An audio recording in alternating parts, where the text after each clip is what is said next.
Okay, Teruvan Sarna everyone.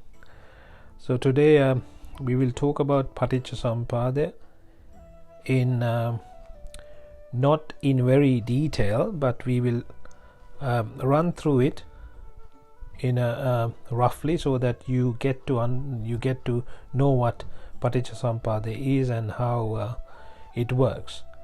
I'm sure you understand Patichcha Samuppadaya. If one gets to know Anicca Dukkha Anatta, if one understands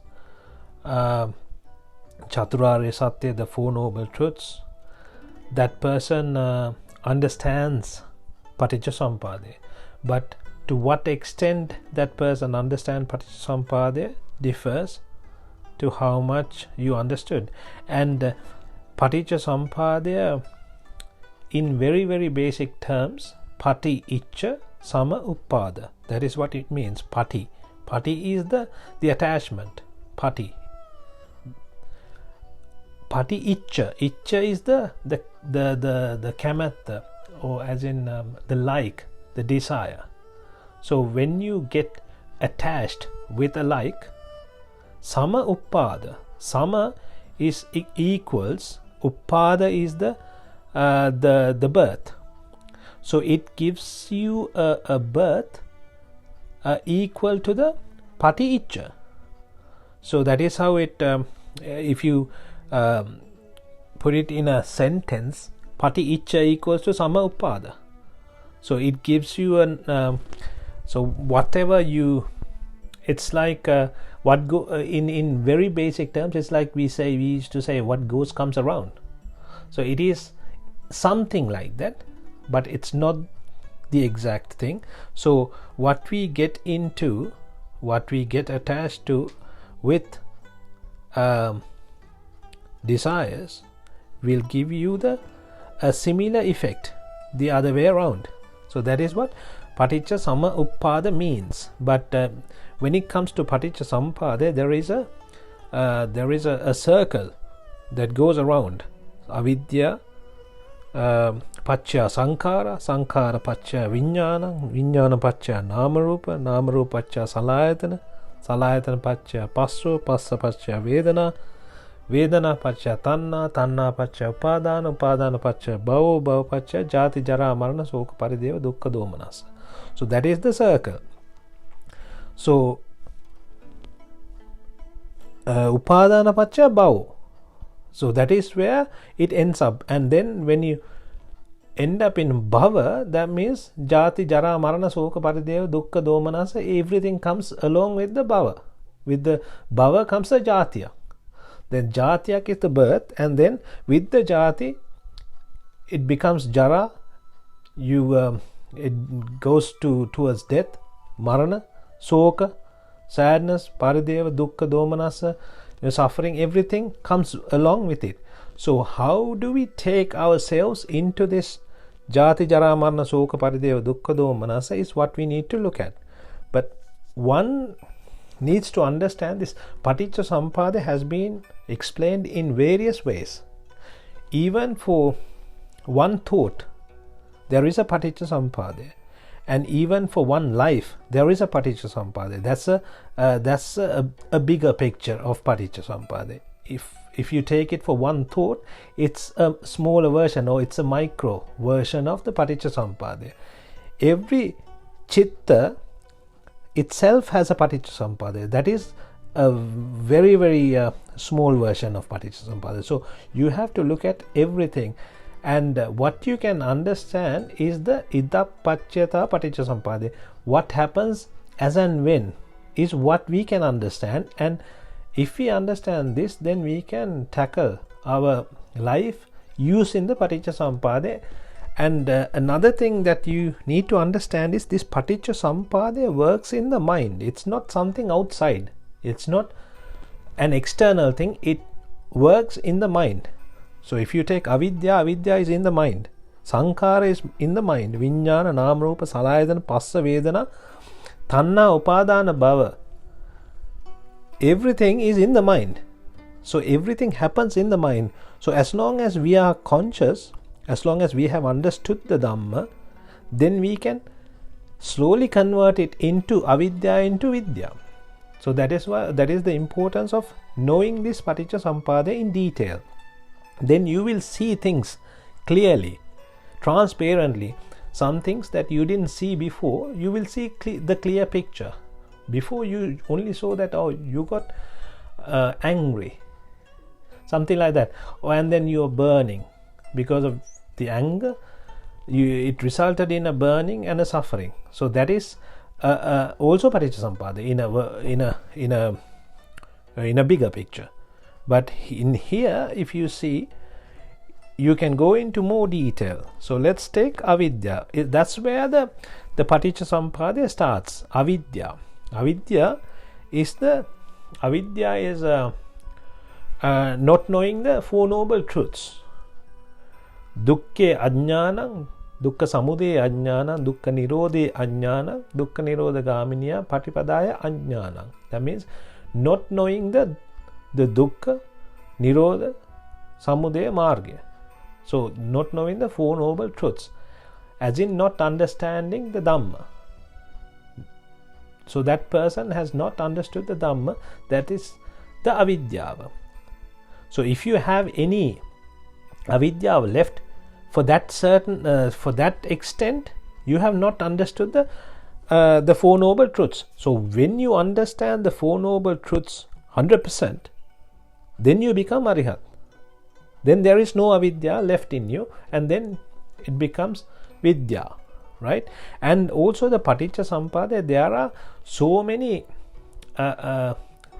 different ways how it works, and this is the most basic one. So we will just go through the most basic one, and then when we go into the detailed version of this, then we'll look at other versions of Patichcha Samuppadaya as well, right? Avidya paccaya sankhara. When someone is doesn't know the Four Noble Truths, or doesn't look at something with the Four Noble Truths, what happens is sankhara happens. What are sankhara? Kaya sankhara, vachi sankhara, mano sankhara. Those are the sankhara. There are three types of sankhara. Kaya sanchetana, kaya sankhara. Vachi sanchetana, vachi sankhara. Mano sanchetana, mano sankhara. So this happens in the mind, like I said. So if anything, sanchetana, chetana is chetana means chitte tanana. That means the thought is being developed. The thought has been developed for what? Kaya sanchetana, for actions is kaya. Vachi sanchetana is for words or for speech, and the mano sanchetana is for the mind. So if these are being made or developed because of the avidya, these three are being developed inside in the mind, the sanchetana. So after the sanchetana is how, when you act, how you talk, speak, and then how you think. So the first thing is, it happens in the mind. Sanchetana happens, sankhara happens, and then that's when the actions and the speech and the thoughts happen. Then vijnana, avidya paccaya sankhara. So if there is avidya, then there is sankhara. It has a link. Because of avidya, it brings sankhara. Sankhara, sankhara no. Sang is avidya and trishna in a different view, in a different perspective as well, right? And then sankhara paccaya vijnana. Vijnana is the consciousness, right? Sankhara vijnana. I'm sure you've heard these words before. Vijnana is the consciousness. Now it's given you the thought. Now you've collected everything, and now you've come to the vijnana. Vijnana paccaya nama rupa. When you have this collective thought, oh, this is what it is, then it brings up nama and rupa. Nama, in very very simple words, nama are the names, rupa are the images or the forms. So when you I will come back to this same circle with some examples after going through the whole thing. Then you will understand better, right? So nama rupa is when something come to your mind. Along with it, if I say Lord Buddha, there is a name and an image with it, right? If I say the Bo tree, the image and the name comes along with it to your mind. It's not just one, it's not just the name, the image also comes with it. So if I say Karavala tree, then you be like, I don't know what that is. I know he said tree, so you know it's a tree, but you don't know what Karavala means. I just made it up, so there is no such tree, right? So that is something that you need to know. So if I say something that doesn't exist, if I say some random word like Jakalaboos or something, and then you will be like, what is Jakalaboos? So that is something you can't, your mind is not used to this word. So the mind thinks, what's that? And then tries to figure out something with the word, but it can't, because it's never come across this. So that is why when you have previous thoughts and previous memories, this will bring in an image with a name. So that is what nama rupa is. And then the salayatana is the six senses, right? In very, very basic terms. Okay, salayatana is the six senses being opened for something. I will come to this something with the example, right? You have to get one example and go through these steps, and then you will understand more. This salayatana are the six senses being ready to grab something from outside for the thought that we had before. Okay, and then passa is the sparsha, the touch. It's gonna touch. When I say touch, it's touching from the mind again, right? Passa pacha vedana. Vedana is the vima danavano. Vima, the feel. So that is the feel that you get through the mind. Tanha, the attachment. Yayan tanha puno bhavika. Tanha itana havenava. You get attached in different places, and that attachment is from the mind again.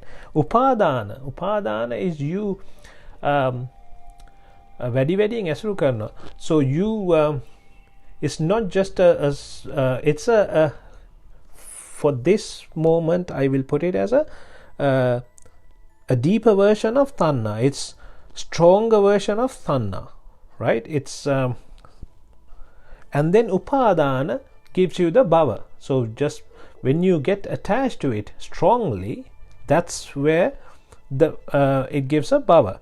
So we'll come back to avidya and then go through the same scenario, the same circle with an example. Say for example, because of avidya, because of the not knowing the Four Noble Truths, not understanding the Four Noble Truths, one thinks, okay, if I go on a holiday, it's gonna fulfill, I'm gonna be happy. It's gonna make me happy if I go on a holiday.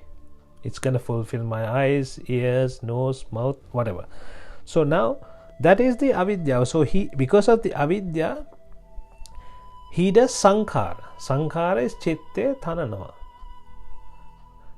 Kaya sankhara, vache sankhara, mano sankhara. Now you create all types of thoughts to do with the going on a holiday. And then comes the vijnana. Now you have created, with the consciousness, you have created some thoughts. Okay, this is what I'm going to do. This is where I'm going to do. This is where I'm going to go. This is how I'm going to travel. These are the dates. This and that. You decide on a lot of things in your head. You're still thinking, right? And then at the same time comes nama rupa. So you can't just think So you need to visualize. You are visualizing, okay, I'm going to Dubai. Okay, and then you visualize Dubai, you are in Dubai, this and that, you visualize it. And then at the same time, your senses are open now. You open your senses towards the holiday trip. So now your eyes are open to look for things to do with Dubai trip. Your ears are open. If you hear something to do with Dubai, you'll be listening more. Earlier you weren't, but now you're more interested in Dubai because you've decided to. And you will be talking more about Dubai. You'll be doing things to do with Dubai. You'll be researching a lot and you'll be thinking a lot. So that is the Salayatana. And then Sparsha, Passa. So you'll be touching, as in you'll be touching from your eyes. If you see an advert on the TV, you'll be touching that.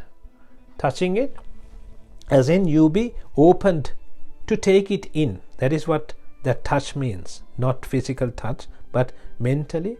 That is to do with the mind. Passa pacha vedana. And then you get the feel of it.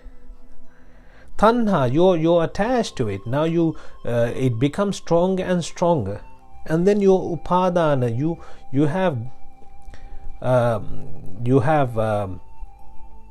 you're like in a strong attachment with this going to Dubai thing. Now you are in there now. You can't now change your mind. You're like, yeah, you're ready to go kind of thing. Now you're ready. So you have created a bhava. Bhava is going to Dubai is one of them. So it's the same thing. If you take any example, so this is going to Dubai, it's a holiday. But say for example, you wanted to do one of the immoral activities. You think about, okay, I want to earn some money. I don't have enough money. I am short of money. What is the best way of earning money? So come to avidya again, because you think, oh, money is important. It is valuable. And then sankhara. Now you start thinking, you're creating some chetana. So you're creating chetana towards, okay, let me think of good ways, or as in immoral activities, best ways. The person with avidya will think that way. Okay, what are the best ways of earning money quickly? He might think of stealing. And then vijnana. So stealing is the vijnana. Now he's thinking about the ways of stealing, nama rupa. Then he's opened. All the six senses are opened for this thing that he's going to do. Right? Passa, he's touching what needs to do with that thing. So this is how it works. I don't know if it's very clear to you. So if you are trying to do something bad, say for example, how this bhava happens is this. So if you are trying to do things that animals do, say for example, a dog, for example, right? If humans do certain things, gods do certain things, and animals do certain things. So if your avidya, sankhara, vijnana, namarupa, salayatana, passa, vedana, tanna, upadana, bhava is to do with qualities of a dog, then the jati will be a dog. If your qualities are to do with a deva, then you become a deva, a god. So that is how the upadana pacha bhava and jati happens. So it happens at the same time. It happens every single moment. Right?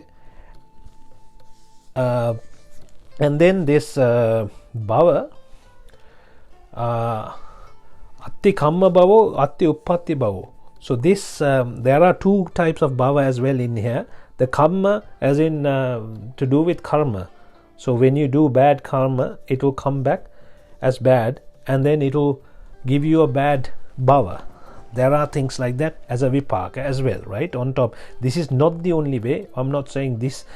If you do only good things, you will end up in a good jatiya. It's not what I'm trying to say. What I'm trying to say is this works all the time. So when someone is with avidya, everything that comes out of him, the sankara, kaya sankara, vachi sankara, mano sankara, will be to do with avidya. Avidya paccha sankara. So it will be, there are 3 types of sankara as well, other than the kaya sankara, vachi sankara, mano sankara. It can be punya abhisankara, apunya abhisankara, and anijja abhisankara. The punya abhisankara are the punya, as in the pin, the merits.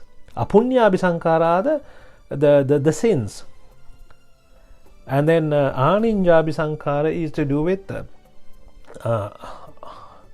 I think it's to do with arupa dahan. If someone wants to, it's not merits or sins, but it's to do with hanging on to rupa, arupa thala or some realms. But yeah, so these are the 3. And then vijnana. So every thought process that goes through the mind is to do with either, if it's punya abhisankara, then punya abhivijnana. So it's to do with punya. If you start with punya, it will end up in punya, but it will still create a bhava. Whether it's a punya or apunya will not stop the sansara, because even punya will give you a good life. It's not going to end the life, right? Punya is pin, as in merits. You collect merits. Merits is like, for example, cash to live a life, right? But when you have cash, you can purchase things and live comfortably. So it's like that. When you have a lot of merits, you as vipaka, you get a lot of good things in your life. If you have a lot of sins, you can get a lot of bad things as a result. But it doesn't mean that just because you have a lot of merits, you will always get good things, because it depends on the surrounding you create as well. So if you end up, it doesn't matter how many merits you collect this life, you end up going to hell. You won't be able to benefit from the merits. You will be only getting the sins back. But if you collect a lot of merits and go to a higher realm, or become a god or someone, and then you will be getting all the merits coming back to you. So that is how it works. So in basic terms, this is what Patichcha Samuppadaya is, and this is how it works. So it starts from avidya, then comes to the sankhara. Because of avidya is why the sankhara happens. Sankhara pacca vijnana. So when you have sankhara, then it comes a vijnana. Vijnana pacca nama rupa. The moment the vijnana happens, nama rupa happens automatically. Nama rupa pacca salayatana. Pacca passo. Passa pacca vedana. Vedana pacca tanha. Tanha pacca upadana. Upadana pacca bhava. When there is a bhava, bhava pacca jati. That's when the jati happens. So then jara marana soka parideva dukkha domanassa upayasa. Everything that you got, all the bad things that you got as a result of becoming a human, you will get, or becoming a creature, whatever it is, you will get. So if you become a dog, then you will get everything to do with jara marana soka parideva dukkha domanassa, to do with a dog. If you become a god, you will get jara marana soka parideva. You will still get jara marana soka parideva dukkha domanassa upayasa, to do with a god. It might not be as strong as a dog or a human, but you will still get. So in different realms, you get different levels of jara marana soka parideva dukkha domanassa upayasa. Right? So this is what you need to understand. So when what how we can use this practically is you need to see this transparently. This is where it's important. It's no point knowing all these words, avidya paccaya sankhara paccaya vijnana paccaya nama rupa salayatana, this and that. As long as you can apply this to your life, if something comes to your mind, then at the same time you should be able to apply anicca dukkha anatta to it, and then try to see it transparently and see if you're trying to create a bhava with avidya, or are you trying to use vidyava that you gained from the understanding to overcome this. Say for example, you can do everything. I'm not saying stop everything just because holiday, going on a holiday is bad. I'm not saying that, right? You have a life, you have to spend the life now. So what you do is, when you are spending the life, apply the Dhamma that you learned all the time as much as you can, right? So if you hear something, just try to apply that. If you feel that if you have any sort of suffering, if you have some happiness, apply that. Say you're happy. Try to think, why are you happy? You have created some happiness. Okay? Unless it's coming from inside. There are two types of happiness, which comes from inside or the artificially created happiness in your mind, right? So if that's something that you have created, if you're watching a match and if you're happy, you need to be thinking, okay, why am I happy? Because this team won. What is that team? I consider that as my team. So that is what you need to be looking at. Okay, what did I do? Is that a avidya or is that a vidya? Why did I think that it is my team? How did that become my team? That is how you need to look at. And at the same time, if you're suffering, why am I suffering? Okay, someone was rude to me. Okay, so what does that mean, rude? What he or she said something to me. What's that?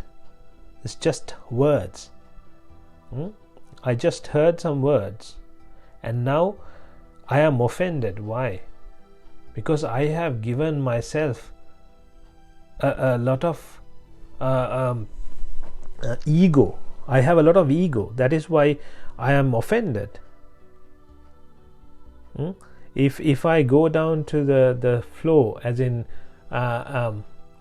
without having any ego, if I look at this, I shouldn't care too much, right? Maybe it was a vipaka. Maybe I have actually I don't. I'm not saying I do this all the time, but recently when I was driving, I just some man was trying to overtake me, and he was looking at me. He wanted to, when the color lights changed, I know that he's going to race and go overtake me, and I understood what he was trying to do, so I just slowed down. Not that I do that every time again, I'm saying, but I slowed down. I was thinking at the time, I was conscious.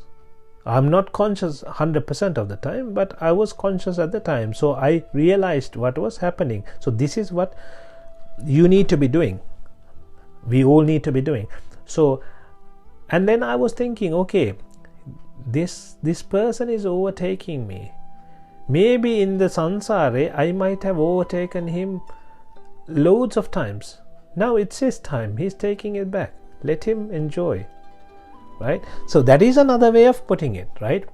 It doesn't matter how you put it, as long as you don't suffer because of that. The problem is, if I take it offensively, if I get offended because of that, there is a problem. So you need to make sure you don't get offended. You are not affected by the fact that one person is screaming, shouting, or trying to overtake you. Let them overtake. They are running. Why are they running? They are running because they haven't understood. Like Angulimala was running, and he was asking Tathagatan Wahanse to stop. Then Tathagatan Wahanse said, I have stopped. you are running.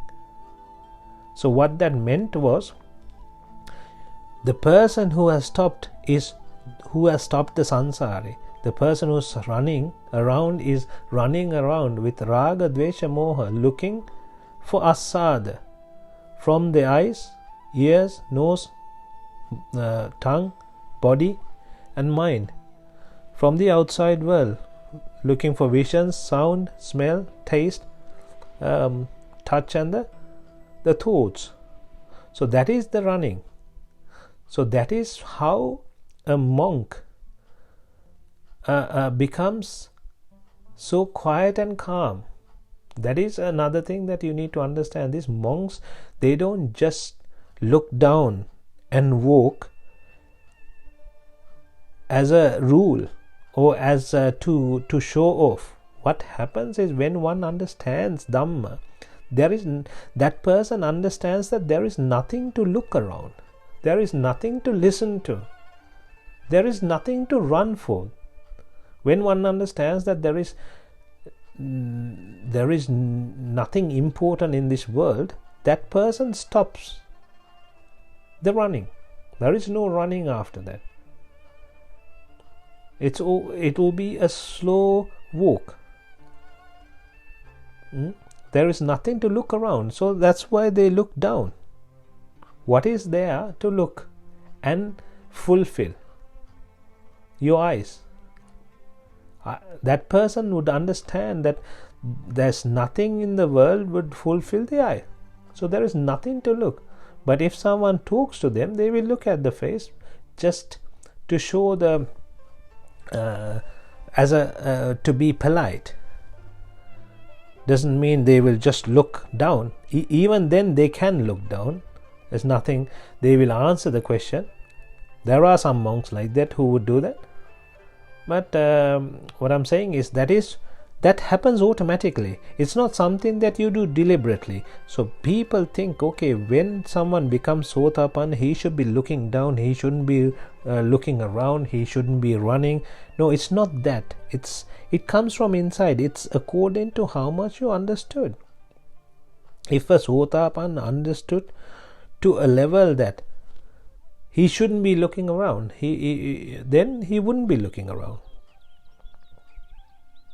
But if he hasn't understood that much, he might have understood, but doesn't mean that as a drushtiya he would have understood, but as a sanya it's not coming that strongly. Then he would still sometimes look around. When he is conscious, he might not. So that is how we need to walk the path. Walking the path is that. So we need to, as much as we can, we need to be concentrating on what we are doing. I just listened to Kaya Anupassana a few minutes ago before I started this, and in that it was the same thing. Gate tite nisinne sutte jagarite sampajanakari hoti. So when you're walking, when you're sitting, when you're talking, every single time you should be doing it consciously. It's not in some of the books they say, when I am walking you should be concentrating on walking. I am walking, I am keeping my steps, I am raising my hand. That is not how you concentrate. That is another thing that you need to understand. What you need to be concentrating on is that, am I doing this to increase raga, dvesha, moha, or am I doing this to decrease raga, dvesha, moha? As in, there are three types of things that you do, right? Hina daham, madhyama daham and pranita daham. Pranita daham will take you to nirvana. Hina daham will take you are the dasa akusale, the 10 immoral activities. The madhyama daham are the things that you have to do. There is nothing you have to do. For you, in order to live, you have to do it. Like going to the job, looking after the kids, looking after your parents, looking after your wife, family, earning money. You have to earn money. Earning money is a madhyama dham. It's not a hina dham. It's not a bad thing to do, right? If you're earning money in a wrong way, that's bad. But when you're doing these things, you need to concentrate. What you need to concentrate is, why am I doing this? There are 4 things that you need to concentrate on. You need to understand what you're doing. Then you need to understand why you're doing that, and what happens when you do that, and you need to understand how to do that properly. So those are the 4 things. It's like the dukkha, samudaya, nirodha, marga. Marga is the way to do it, right? So the reason, so those 4 you need to understand properly when you're doing anything. So if you're raising your hand, you need to understand why am I raising this hand, and then what is I am raising. You need to know you're raising the hand, and then you need to know why you are raising the hand. You're raising the hand to hit someone, and that's not a good thing to do. Why are you trying to hit someone? Then you need to put the hand down. So, but if you're raising the hand to get some water or something, then you need that. So that's fine. So that is how you concentrate. Your focus should be that way. That is Indriya Bhavana. That is Kayanupassana. These are all linked, right? Anapana. This is also Anapana Sati. Anapana Sati is this. The real Anapana Sati is this. Ana is taking in, Apana is putting it out. So what you take in and what you put out, you need to be concentrating on. So that is what you need to be doing all the time. You can't, the other way doesn't work. You can't think of what you're doing all the time and do that, right? Say for example, if you're driving, you can't focus on driving. Yes, I am trying to turn right now. I am turning right now. I am moving my hand, keeping it on the steering wheel, and I am turning right. Now I am going to brake. You can't do that. That's not practical. That is not what Tathagata Vāsa said. What you need to know is, okay, I am trying to go somewhere. Where am I trying to go? I am trying to go to a Dhamma discussion. Okay, perfect. That's a good thing to do. So you go. So when you're going, you concentrate. If someone is screaming, a thought comes to your mind, to scream back. Then you think, what am I trying to do? Scream back. Why? No. That is how you concentrate. Now you're going, right? You're doing everything that needs to be done. Your focus is there. That is the focus. That is how you concentrate. When you're eating, the same thing. You're eating. Are you eating because you're greedy? Am I eating because I'm greedy? Have I had enough food? Then yes, that's fine. I'm stopping now because I have had enough food. Because sometimes we eat because not just to fulfill our tummy, we just eat more and more because we are greedy. We want to taste more because we have raga. We want to taste it. So that is where we stop. Drink, the same thing. Anything, when you're talking, what am I talking? Is that something going to benefit someone? Sometimes you have to keep company. That is different. That is also considered as Madhyama Dham if you're talking something normal. Because when you go somewhere, you can't just think, oh, these people are talking rubbish. Now I have understood Dhamma, so I'm going to stay on one side. No, that's not going to happen. That's not a good thing to do. So you need to understand those, and you need to balance everything, because you have to live this life, unfortunately. Unless you go to become a monk, then that's different. Then you have the freedom. You don't need to get involved with anything. But when you're in the family life, you need to understand how to spend the family life. Sometimes you have to watch a movie. You don't like to watch the movie. There's nothing to take from it sometimes. Sometimes you might enjoy, right? And then sometimes you have to watch the movie with the family, because they expect you to watch with them. So then you do that. So this is what you need to understand, and this is what you need to focus every single time, as much as you can. Keep the focus. It's simple 3 things: raga, dvesha, moha. Anything to do with raga, dvesha or moha, you need to get rid of.